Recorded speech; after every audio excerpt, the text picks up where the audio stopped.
ঈদগাঁওয়ে র্যাবের অভিযানে ৭৬ কেজি গাঁজাসহ আটক ২। ঈদগাঁওয়ে র্যাবের অভিযানে ৭৬ কেজি গাঁজাসহ আটক ২।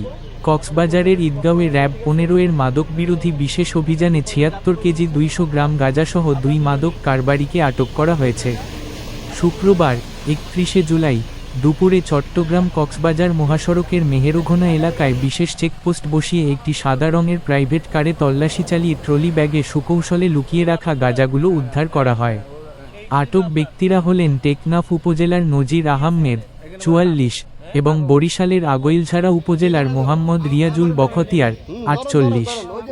র্যাব ১৫ সূত্রে জানা যায়, গোপন সংবাদের ভিত্তিতে পরিচালিত অভিযানে তাদের আটক করা হয়। প্রাথমিক জিজ্ঞাসাবাদে আটকরা আইন শৃঙ্খলা বাহিনীর চোখ ফাঁকি দিয়ে কক্সবাজারে মাদকের চালান পৌঁছে দেওয়ার কথা স্বীকার করেছেন। র্যাব আরও জানায়, নজির আহমেদের বিরুদ্ধে দেশের বিভিন্ন থানায় মাদক ও বিদেশি নাগরিক আইনে মোট ৬টি মামলা রয়েছে। অভিযানকালে মাদক পরিবহনে ব্যবহৃত একটি প্রাইভেট কার ও ২টি মোবাইল ফোন জব্দ করা হয়।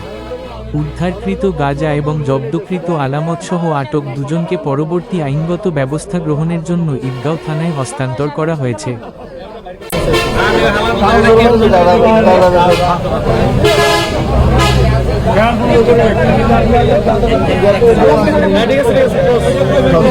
কক্সবাজার দিন আছে, কক্সবাজার আছে, হ্যাঁ।